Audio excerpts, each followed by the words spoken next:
네, 감사합니다. 시작 기도 바치고 강의 시작하도록 하겠습니다. 성부와 성자와 성령의 이름으로 아멘. 사랑 많으신 하느님 아버지, 죽음 껴안기라는 주제로 당신이 사랑하는 아들, 딸들과 이야기를 나누고 있습니다.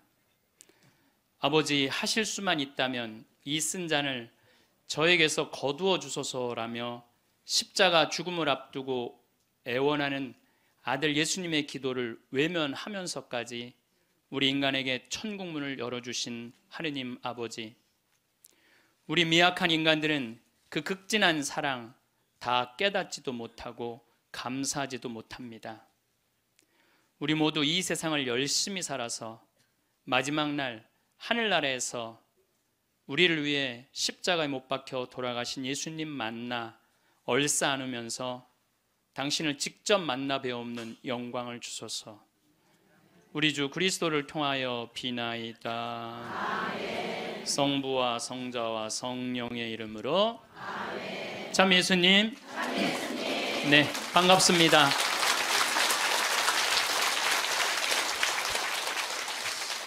예전에는 40살, 50살까지 살 때는 치매가 뭔지, 노년의 외로움이 뭔지도 모르고 살았어요. 그런데 이제는 70, 80, 100, 110살까지 살면서 점점 사는 게 재미가 없어져요. 그래서 나이가 들면은 뭐가 드느냐면 무기력증이 든다고 말씀을 드렸어요. 여러분들, 사는 게 재미가 하나도 없고 무기력증에 빠지면 그 다음에 오는 건 우울증이에요. 이제 병으로 발전해요. 우울증이 오고 나면 그 다음에 오는 건 자살밖에 없어요. 그래서 우리나라 그 할머니들, 65세 이상 할머니들 그 우울증을 조사해 보면은 부부가 같이 노년에 살면 우울증이 21% 온대요. 그리고 자식하고 살면 27%가 온대요. 그러니까 여러분들 늙어서 자식들하고 살면은 행복할 것 같죠? 행복하지 않아요. 그러니까 여러분들, 나는 늙어서 자식한테 효도받고 산다? 아니에요. 나이를 70, 80, 90 넘어가면서 자식하고 살면은요, 서름받고 섭섭하고 또 내 마음 몰라주고 내가 저를 어떻게 키웠는데 나를 이렇게 무시해? 자기 오래 사는 줄 모르고 섭섭한 것만 생각해요. 자기 오래 사는 줄 모르고 섭섭한 것만 생각해요. 그러니까 자식하고 살면은 우울증에 더 많이 걸리는 거예요. 그러니까 여기 계신 여러분들은 늙어서 자식하고 한 집에서 산다는 생각은 아예 머릿속에서 빼버려야 돼요. 빼버려야 돼. 또 문제는 혼자 살면은요, 이 우울증은 41%로 늘어나요. 혼자 살면. 누가 뭐라 그래도 늙어서는 부부가 같이 사는 게 제일 좋아요. 누가 뭐라 그래도. 그러니까 여러분들 지금 여기 60, 70 되신 분들, 50 되신 분들도 마찬가지예요. 내가 지금 자식 걱정하고 뭐 며느리 걱정하고 손자 걱정하고 손녀 걱정할 때가 아니라니까요. 네. 남편 걱정하고 아내 걱정해야지 자식들 걱정할 일이 아니에요. 여러분들 이번에 니마 그 강을 건너지 마오, 그거 보셨어요? 네, 보셨죠? 저는 그 니마 그 강을 건너지 마오를 우리 직원들하고 보면서 저는 참 많이 울더라고요. 많이 울었죠, 여러분들도. 근데 난 그 우는 게 이해가 안 가. 왜 울어? 여러분들, 할아버지 98, 조병만 할아버지, 할머니 89, 강계열 할머니. 여러분들, 89, 89살에 눈 오면 눈싸움하고 놀고, 그렇잖아요. 낙엽 떨어지면 낙엽 가지고 놀고, 꽃 피면 꽃 꽂아서 머리에 꺾어주고, 냉이 씻을 때 물에 물장구 치고 놀고. 여러분들 89살, 이 98살에 그렇게 산다는 건요, 늘 내가 강의 때 말하는 대로 사는 분이에요. 얼마나 행복해요. 저는 그 두 분의 이렇게 사는 모습을 보면서 참 보기 좋더라고요. 저렇게 마지막에 아름답고 경치 좋은 데서 자식들하고 안 살고 그 부부가 같이 그렇게 한복 꼭 같은 색깔 입고 얼마나 좋아요. 100살까지 그렇게만 살 수 있다면 여러분들, 그건 대복을 탄 거예요. 저는요, 중간에 무슨 장면이 나오느냐 하면은 이 할머니 생일날 자식들이 와서 밥을 먹다가 싸워요. 싸우는 거 보셨죠? 예. 뭐 네가 한번 아버지 아팠을 때 병원에 모시고 갔냐, 전화라도 한번 했냐. 그 싸우는 걸 보면서 많은 사람들은 가슴 아프게 생각을 하는데 전 전혀 그렇게 이건 여러분들 모두의 일이에요. 앞으로 대한민국의 모든 집에서 일어날 일이에요. 그리고 나는 그 자식들 100번 이해가 돼요. 100번 그 자식들 이해가 돼요. 여러분들 생각을 해보세요. 98이면 아들이 68살이야. 아들이 68살이면은 자기도 힘들어. 자기도 70에 들어섰는데 98살 먹은 아버지 언제 챙겨요? 98 먹은 아버지. 여러분들 생각을 해봐요. 예, 여러분들 딸이 하나 있는데 40살까지 시집도 안 가고 80 다 된 내 옆에 붙어 살아. 그럼 그 딸 이뻐요, 미워요? 그리고 그냥 돈이라도 벌어오면 좋은데 돈도 안 벌어와. 돈도 안 벌어오고 계속. 그리고 이런 우리나라 캥거루족이 몇 명이냐면은 100만 명이래요. 그러니까 어머니가 70, 80이 다 됐는데도 그 어머니 등골에 붙어서 빼먹는 거야. 자긴 돈도 안 벌고. 여러분들 그런 딸들이 자기가 독립하지 않고 계속 부모 힘들게 하면 그 딸 밉잖아요. 그럼 입장을 바꿔놓고 생각해보자 이거야. 내 나이가 60이 됐는데 아버지가 100살 되도록 안 죽고 계속 내 등에 붙어 살면은 60 먹은 자식은 힘들 것 같아요? 안 힘들 것 같아요? 똑같은 입장이에요. 계산상 안 맞는다는 계산상. 자식을 20년 키웠으면 20년만 얻어 먹어야지. 근데 이제는 20년 키우고 40년, 50년, 60년 얻어 먹는다니까요. 지금 50살 되신 분들은 110살까지 산다고 말씀드렸죠?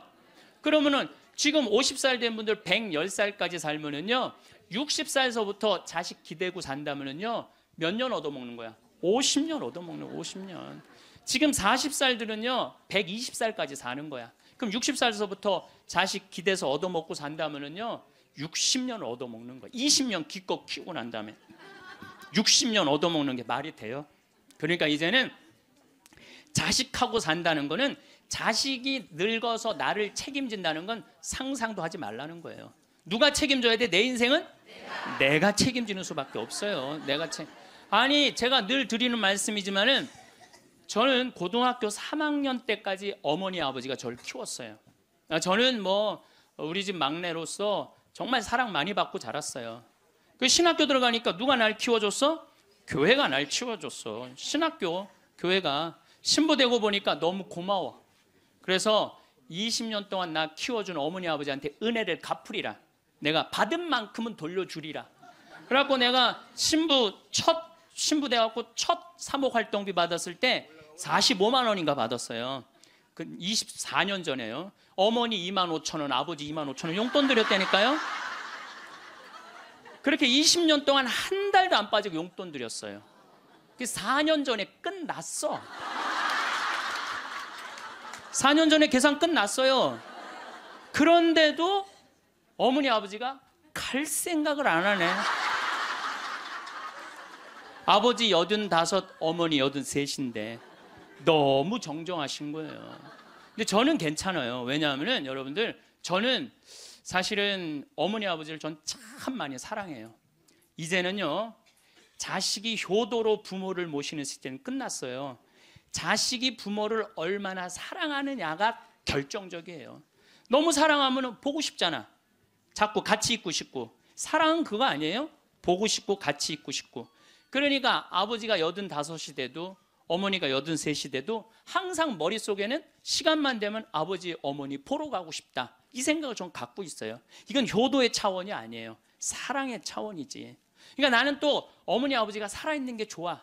왜냐하면 어머니 아버지 죽으면 아무도 없잖아요. 마누라가 있어, 자식이 있어, 누가 있어. 어머니 아버지 죽으면 끝인데. 그래서 내가 어머니 아버지한테 꼭 하는 말이 있어요. 올해도 가서 말씀드렸어요. 어머니 아버지 내가 70에 은퇴하니까 앞으로 딱 20년만 더 살아라. 그럼 아버지 105, 어머니 103이야. 그러니까 딱 20년만 더 살고 그땐 내가 안 붙잡겠다. 그땐 죽어도 된다. 저는 상관없는데 여러분들은 상관이 있어요. 왜 상관이 있느냐 하면은 70살 된 여러분들, 50, 60살 된 여러분들은 지금 나도 힘들지만 자식 결혼시켜줘야지, 또 뭐 책임져야 될 게 얼마나 많아. 그런데 늙은 어머니 아버지, 90, 100살 된 어머니 아버지까지 살아있다면은 이건 너무 힘든 거예요. 너무너무 힘든 거예요. 그러니까 인생이 즐거운 게 아니라 인생이 온통 짐이야, 짐. 그러니까 온통 짐이 되기 싫으면은요, 여러분들, 짐이 되기 싫으면요, 내 인생은 이제 내가 책임지는 거예요. 내 인생은. 그리고 여기 80 넘으신 분들 가운데 자식이 전화 안 한다고 섭섭해하지 말아요. 자식이 전화 안 한다고. 당연히 잊어먹을 때도 돼요. 그 나이 되면은. 그 나이 되면 잊어먹을 때도 돼요. 어머니 아버지가 있는지 없는지도 모르는데 무슨 전화야, 전화는. 응. 그리고 정 목소리 듣고 싶으면 본인이 하세요. 전화기 째려보고 있지 말고. 1번 누르면 큰아들, 2번 누르면 작은 아들 나오는데 그걸 못하고 이놈의 새끼들이 손가락이 없어, 발가락이 없어, 왜 전화를 안 해? 자기가 하면 되지.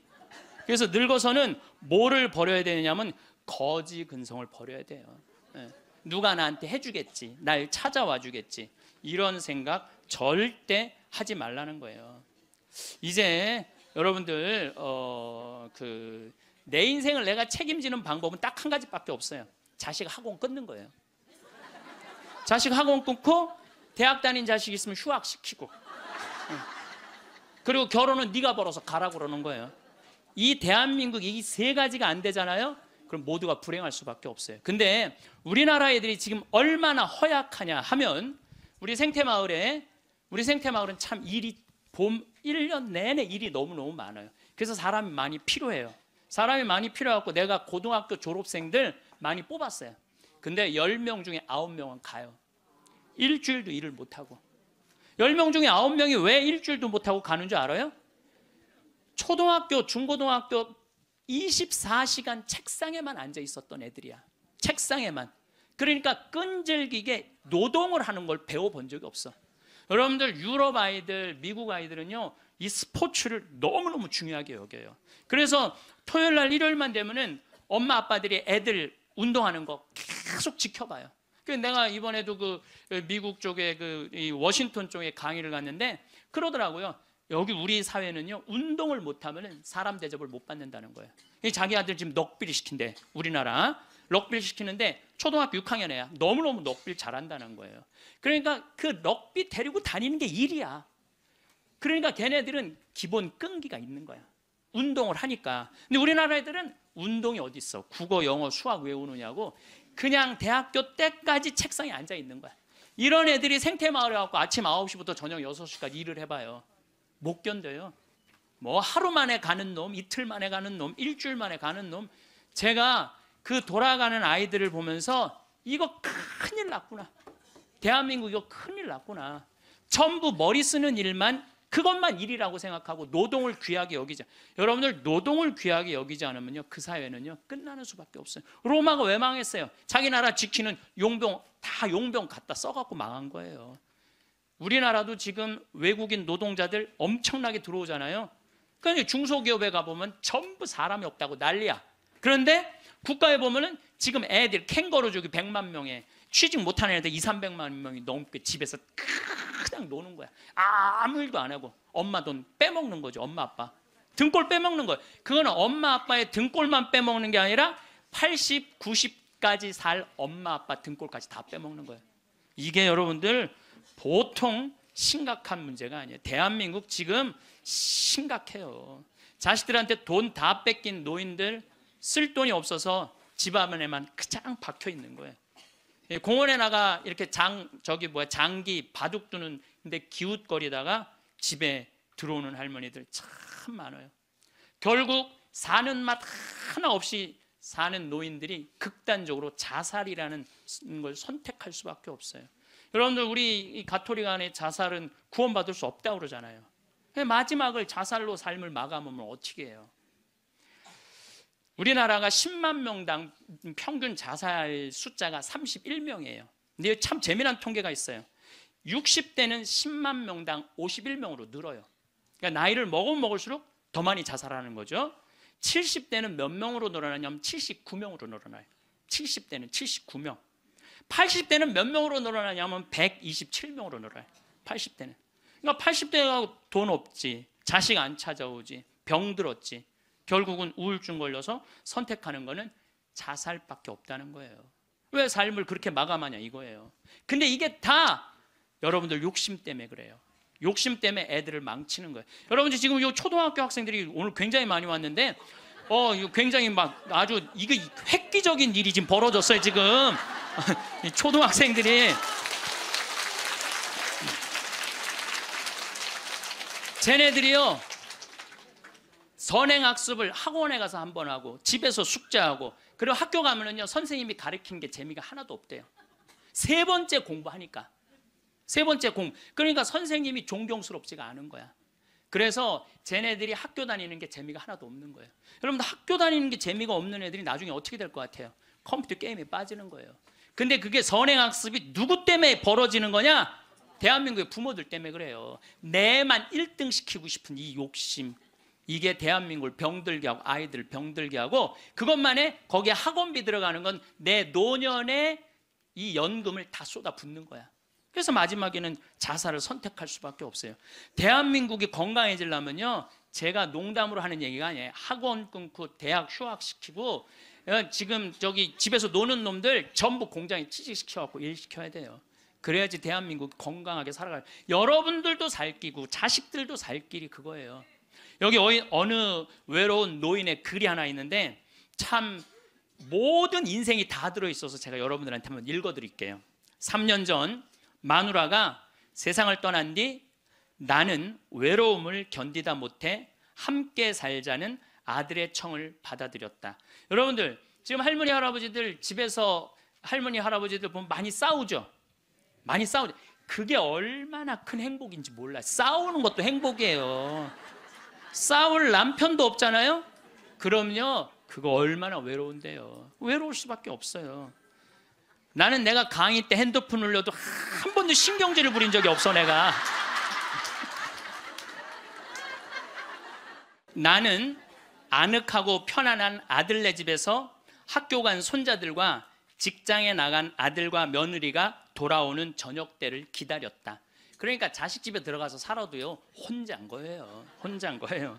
아이들이 있어 집안 분위기가 활기찰 것이라고 기대했지만 손자 녀석들은 학교에서 돌아오자마자 늘 숙제하느라고 바빴다. 공부하느냐고 할머니 할아버지랑 놀아줄 시간 없다는 얘기예요. 하루에 한 번 저녁 시간에 온 식구가 모였는데 식사 분위기는 대체로 딱딱했다. 가끔 어린 손자가 학교에서 일어난 일을 얘기하며 깔깔대면 제 어미가 할아버지 앞에서 떠들면 못 써 하고 야단을 쳤다. 사실 나는 녀석들이 짓거리는 일이 즐거웠는데 말이다. 차를 마실 때라도 두런두런 이야기를 나누면 좋으련만 아들이 아버님 늦었습니다. 이제 그만 주무시지요 하고 말하면 나는 잠이 오지 않아도 내 방에 가야 했다. 감옥이죠. 감옥. 바깥에 나가고 혼자 있을 수도 없고 자식하고 산다고 행복한 게 아니라니까요. 그러던 어느 날 이웃 노인 몇 사람과 오래간만에 즐겁게 마작을 하다가 시간 가는 줄 몰랐다. 그러다 저녁에 퇴근한 며느리에게 그 노인들 식사를 같이 부탁했는데 며느리가 진수성찬을 차려 올렸다. 그런데 이튿날 아침이었다. 아들이 미리 말도 없이 손님을 청하면 어떡하냐면서 앞으로 그러지 마세요라고 말했다. 언젠가부터 나는 자주 배가 고팠다. 금방 밥을 먹어도 또 배가 고팠는데 냉장고에 내가 먹을 만한 간식이 없었다. 그래서 나는 매일 늙은 행상한테서 만두를 3상자씩 사 먹었다. 그 뒤로는 뱃속이 편안했고 하루 종일 목소리를 쓰지 않는 나로서는 만두 장수와 이야기 나누는 일도 즐거웠다. 여러분들 늙으면은요 이 만두 장사랑 얘기 나누는 것도 즐거워. 나하고 누가 말만 해줘도. 그래서 우리 생태마을에 전화해갖고 할머니들요 무지하게 통화 오래 하는 말들이 많아요. 어느 날 만두 장수는 내게 줄 거스름돈이 모자라 나중에 며느리를 통해서 돈을 건네주었는데 며느리는 아버님이 이렇게 직접 사다 드시면 사람들이 우리가 아버님을 잘 돌보지 않는다고 생각할 거예요 라고 말했다. 그렇게 2년이 흘렀다. 갈증이 나고 자주 오줌이 마려운 증세가 더 심해져 병원에 갔더니 당뇨병이라고 했다. 아들은 너무 많이 드셔서 그 병에 걸린 겁니다 라고 말했다.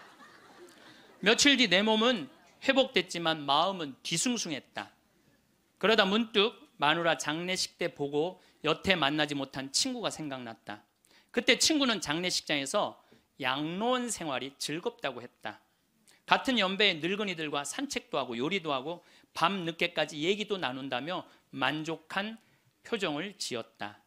내가 들어갈 방도 있냐고 묻자 친구는 자네는 아들과 더불어 만년을 편안히 즐기게 라고 말했다. 여러분들, 늙어서요, 늙은 친구들하고 어울려서 노는 게 행복할 것 같아요? 나 쳐다보지도 않는 아들하고 사는 게 행복할 것 같아요? 여러분들 여기 지금 늙은 친구들하고 오신 분들 많죠? 네. 아들이 여기 와서 놀아줄 수 있어요? 못 놀아줘요?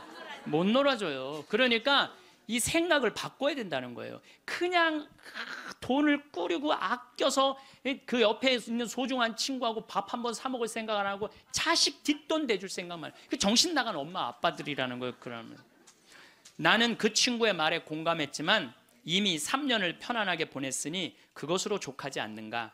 나는 자리에서 일어나 주섬주섬 짐을 꾸렸다. 옛 친구들이 있는 곳으로 가기 위해. 제가 가끔 삼성 노블 카운티 또 유무상통 마을, 그야말로 돈이 있는 할머니 할아버지들 노인 요양시설에 가서 강의를 해요. 그분들 참 멋지게 살더라고요. 해주는 밥 딱딱 먹고 수영장 있고 삼성 노블 카운티는 골프 클럽도 있더라고. 같이 골프도 치고 다니고. 여러분들 다 하실 수 있어요.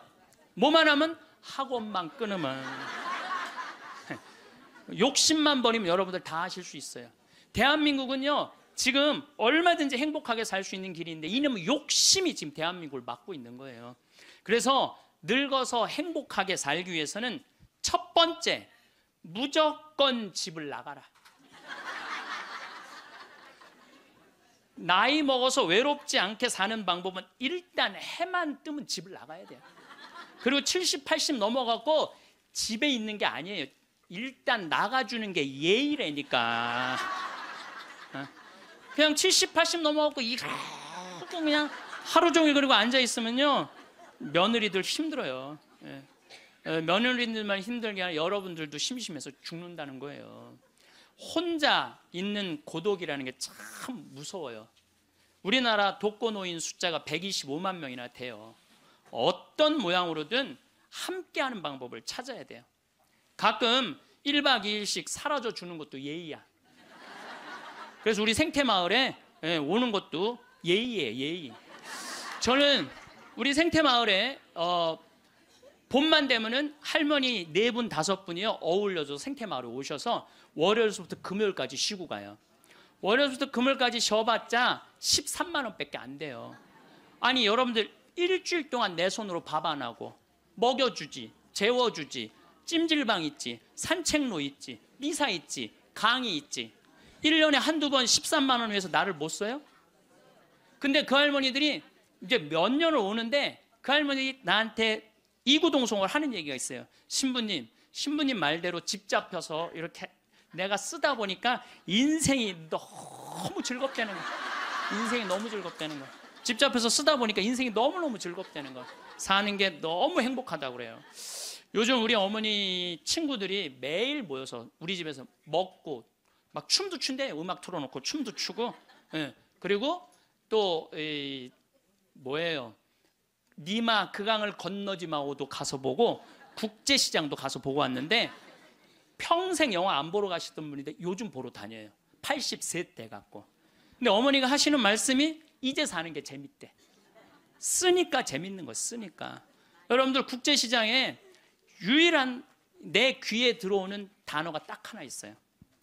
이 한덕수라는 친구가 함흥 일사후퇴에서 오잖아요.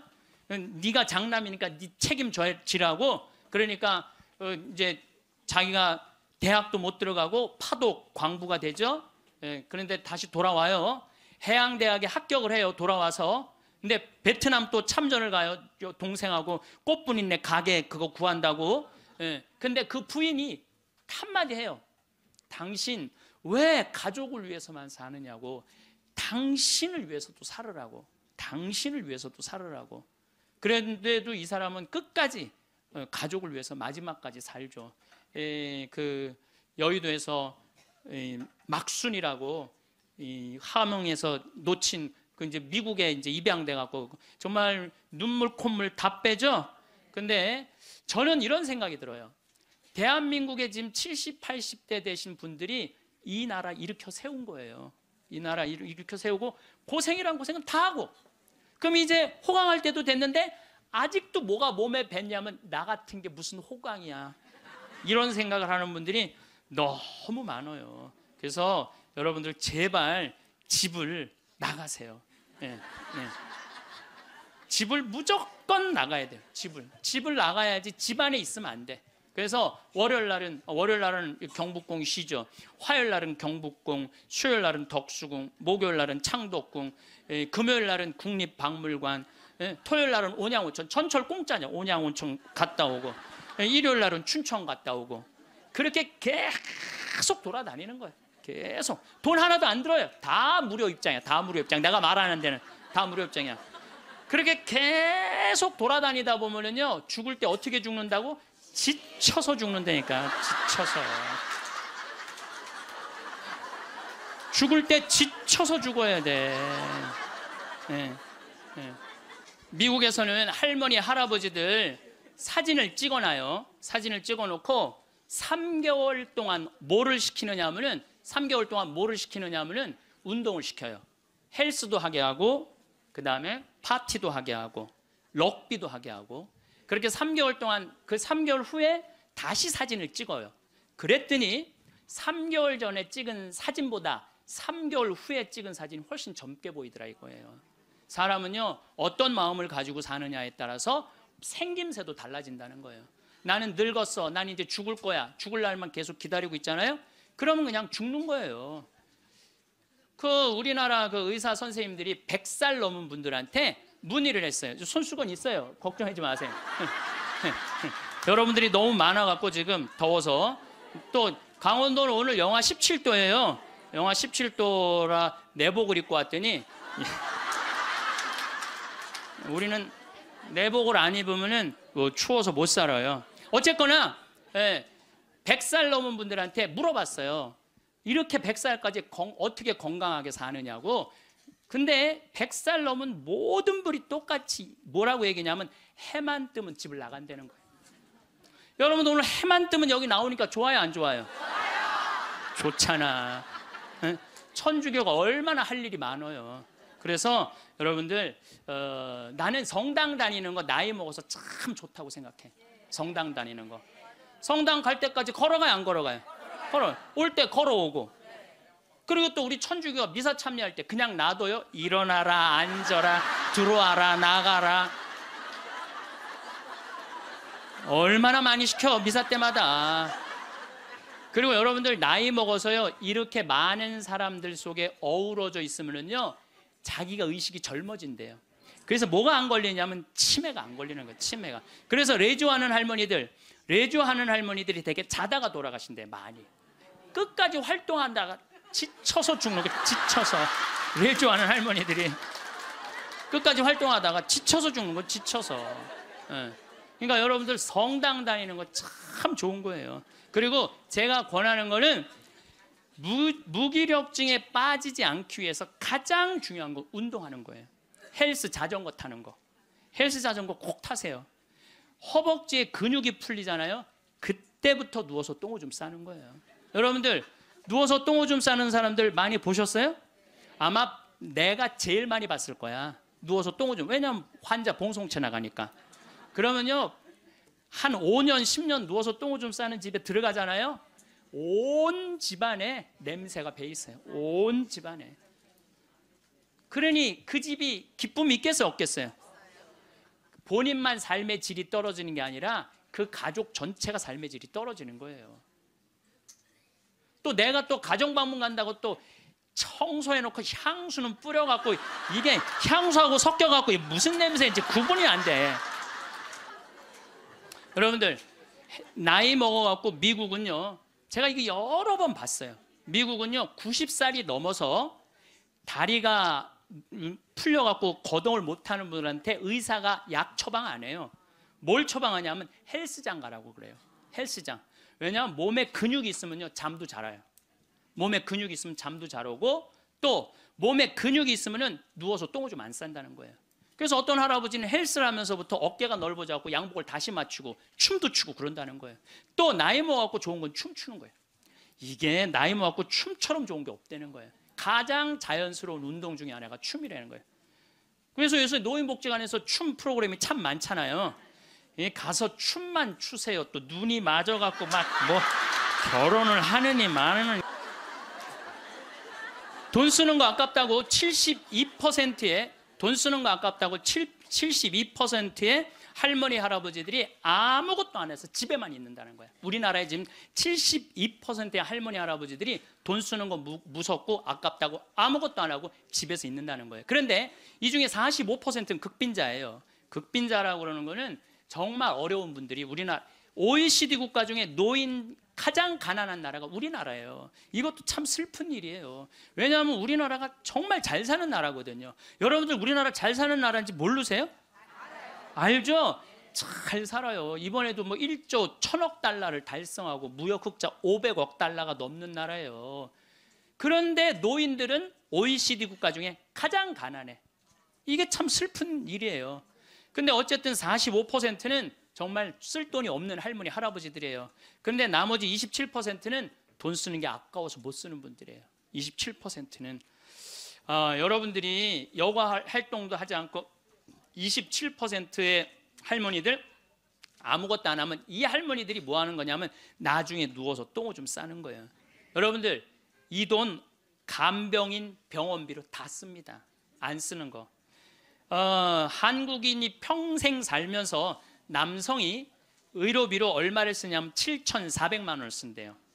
여성이 몇 퍼센트를 쓰냐면 8,700만 원을 쓴대. 여성이. 그러니까 여자들이 남자보다 1,300만 원을 더 쓰는 거예요.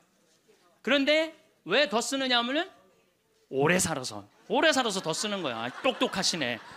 오래 살아서 더 쓰는 거예요. 그런데 4,300만 원, 65세 이상이 8,700만 원 중에 4,300만 원을 65세 이상 쓴다는 거예요. 그러니까 늙어서 병원비를 다 쓰는 거야. 늙어서 병원비를 다 쓰는 거야. 이 돈, 내가 보긴 이 돈 4,300만 원 가지고 수영장 다니고 헬스장 다니고 놀러 다니는 대로 쓰고, 그런 분들 돌아가실 때 그냥 지쳐서 죽는 거예요. 그런 분들이. 제 생각에는 여러분들 운동 헬스장 요즘 7만 원 내지 8만 원 해요. 그럼 그 헬스장만 다녀도요 50년 다닐 수 있어요. 50년. 병원비 다른 거 말고 여러분들이 쓰는 병원비를 가지고만 해도 50년 헬스장 다닐 수 있어요. 자, 이제 헬스장 얘기를 좀 할게요. 제가 왜 헬스장을 굉장히 중요하게 여기느냐 하면은 나이를 먹어서는요 근력 운동을 해야 돼요. 40살이 넘어서부터 몸에서 1%씩 근육이 빠져나가요. 1%씩 근육이 빠져나가면은 80살 되면 거의 다 빠져나가는 거예요. 그럼 뭐만 남아? 뼈만 남는 거예요. 뼈만 남으면 그 다음 뭐 하는 거야? 눕는 거예요. 그래서 그 근육을 보충해 주려면 고기도 일주일에 한 번은 먹어야 되고, 또 헬스장. 자, 신부님 저 돈이 하나도 없어요. 신부님은 맨날 돈 있는 사람 얘기만 해요. 여러분들 우리 평창은요, 평창 종합운동장에 건강증진센터가 있는데, 헬스장이 있는데 무료예요. 무료. 이게 우리 평창만 무료가 아니라 여러분들 주위에 무료 헬스장 널려 있어요. 널려 있어요. 그러면은 아침에 나가갖고 헬스장 가면은요 젊은 사람도 구경할 수 있고, 내 몸에 맞게만 하면은요 1시간, 2시간 얼마든지 시간 보낼 수 있어요. 그 옆에 목욕탕 딸려 있으면 목욕탕. 그리고 저녁에 집에 들어오면은요 자지 말라 그래도 쓰러져서 자요. 네, 자지 말라 그래도 쓰러져서 자요. 근데 문제는 뭐냐면은 할머니들 중에 이런 분들이, 신부님 나이를 먹으니까 잠이 안 와. 이런 분들은 왜 잠이 안 오냐면 하루 종일 소파에 앉아갖고 여러분들 누워서 똥오줌 싸는 아버지를 모시면서 어떤 분이 일기를 썼어요. 극히 일부만 제가 옮겨놓을게요. 이 참 내용이 참 가슴이 참 짠해요. 이 더 기가 막힌 내용도 있는데 내가 이 방송이라 정말로 정말 우리들이 들을 만한 객관적인 내용만 쓴 거예요. 어제는 불효를 했다. 기저귀 찬 채로 거실로 나가려는 아버지와 어머니의 실랑이가 벌어지고 급기야는 누워서 발길질하는 아버지의 폭력으로부터 어머니가 먼저 돌아가실 지경에 이르렀다. 여러분들 마지막에 똥오줌 싸고 이런 분들, 치매에 걸린 분들은요, 막 뱀이 막 기어간대요. 천장에 뱀이 기어가고 천장이 막 무너지는 것 같고 극도의 공포에 사로잡힌대요.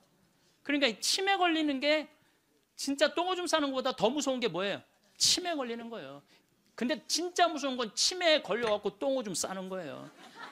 치매에 걸려갖고. 그리고 집 나가갖고 치매 걸린 부모님 잃어버리면은 자식들이 또 얼마나 애가 타요. 그리고 막 집기 다 망가뜨려 놓고. 참 이런 못할 짓을, 이게 이유가 딱 한 가지라니까요. 안 죽어서 생기는 일이에요. 안 죽어서. 자, 여기 그러니까 이 할아버지가 이제 할머니를 막 때렸나 봐요. 밤이면 더욱 기승을 부리는 망령. 이미 아버지의 영혼의 절반은 잡기에게 농락당하는 처지에 이른 것이니 이 집안을 어찌할꼬. 부처님께 3배 후, 불교 신자예요. 부처님께 3배 후 죽비를 들어 아버지 양쪽 발바닥을 호되게 내리쳤다. 여러분들 늙으면 자식이 부모 때린다는 얘기 많이 들었죠? 때릴 수밖에 없대요. 때릴 수밖에 없대요. 때려야지 컨트롤이 되니까. 하늘은 어찌 나를 이토록 침통하게 만드는 것일까? 아버지가 돌아가셨다. 염을 할 때 무릎 꿇고 용서를 빌었다. 잘못했습니다. 용서해 주세요. 용서해 주세요. 수도 없이 눈물로 용서를 빌었다. 그러니까 제 생각에는 자식들한테 이런 고통 주기 싫으면은 자기 인생은 누가 책임지는 거야? 자기가 책임져야 돼. 나이 들어 자식에게 의존하는 마음 자체를 없애야 돼요. 끝까지 내 힘으로 화장실 가고 돌아다닐 수 있을 때까지 돌아다니라는 거예요. 저는 지난 가을에 우리 어머니 아버지가 우리 생태마을에 오래간만에 오셨어요. 근데 아버지가 주치를 참 잘 캐요. 아버지 산삼도 잘 캐지만 주치, 3대 명약이 있다고 그러잖아요. 산삼, 주치, 동충하초. 근데 우리 아버지는 산삼도 캐서 나 먹이고 동충하초도 주치도 캐서 먹여요. 그러니까 우리 아버지가 가을 내내 산에 다니면서 주치를 캤어요. 인터넷 가서 찾아보세요. 네. 그게 우리 보통 서민들이 먹는 산삼만큼 좋은 약이라고 그래요. 그러니까 빨간 건데 어쨌든 그거를 아버지가 가을 84살 드신 아버지가 아침만 해만 뜨면 산에 올라가셨어요. 근데 저는 말리지 않았어요. 왜 말리지 않았느냐 하면은 그게 아버지의 기쁨이고 그 걱정은 되죠. 84살에 산에 들어가고 길을 잃어버리거나 낙상을 하거나 그럼 걱정은 돼요. 그래도 나는 아버지 그냥 산에 가시게 했어요. 왜냐하면 아까 그 외로운 노인의 얘기처럼 아버지 방에 들어가서 쉬시라고 가만히 있으라고, 그게 노인한테 못할 짓인 거예요. 그래서 산에 가고 얼마나 신나게 주치를 캐오고 더덕도, 이게 산에 이제 주치를 캐갖고 오면은 그게 자랑스러우신 거야. 그래갖고 큰 걸 캐오시면 내 손을 꼭 잡고 당신 방에 데리고 들어가세요. 큰 거 보여주려고. 이게 신부님 이게 한 50년 된 거라고. 그럼 나는 다른 거 하나, 이야 우리 아버지 최고다. 우리 아버지 최고다. 역시 우리 아버지가 최고로 멋있는 분이다. 그 아버지 너무너무 신나게 가을 내내 산에 다니면서 주치를 캐셨어요. 어머니는 또 그거 다려갖고 내가 강의 이제 지난 대림절에 하루도 안 쉬고 강의 다니잖아요. 그럼 밤 12시까지 기다리고 있는 거예요. 그거 먹인다고. 그걸 먹인다고. 아버지는 산에 가서 참 죽을 둥 살 둥 주치 캐러 다니고, 어머니는 또 밤 12시까지 그걸 다려놓고 아들 강의 끝나면 먹이려고.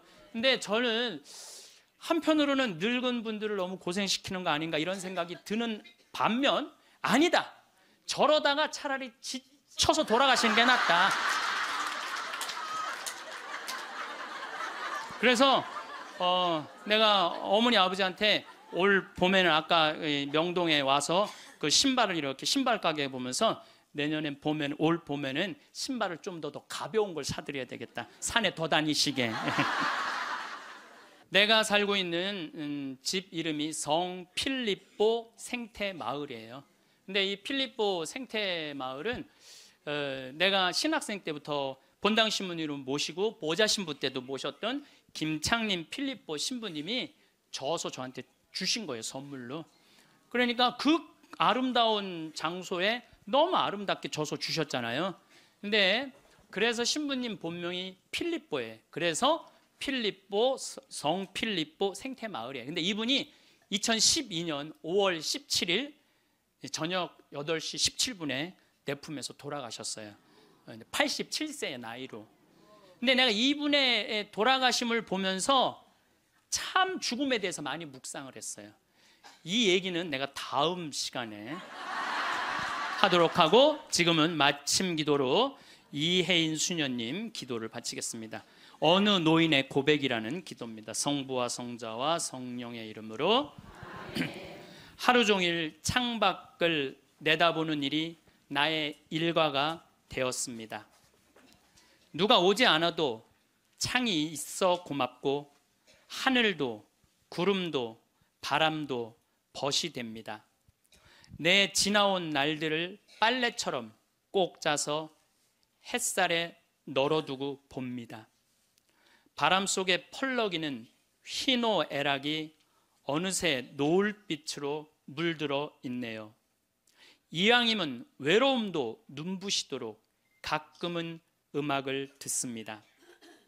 이 세상을 떠나기 전 내가 용서할 일도 용서받을 일도 참 많지만 너무 조바심하거나 걱정하진 않기로 합니다. 죽음의 침묵은 용서하고 용서받은 거라고 믿고 싶어요. 고요하고 고요하게 하나의 노래처럼 한 잎의 풀잎처럼 사라질 수 있다면. 영광이 성부와 성자와 성령께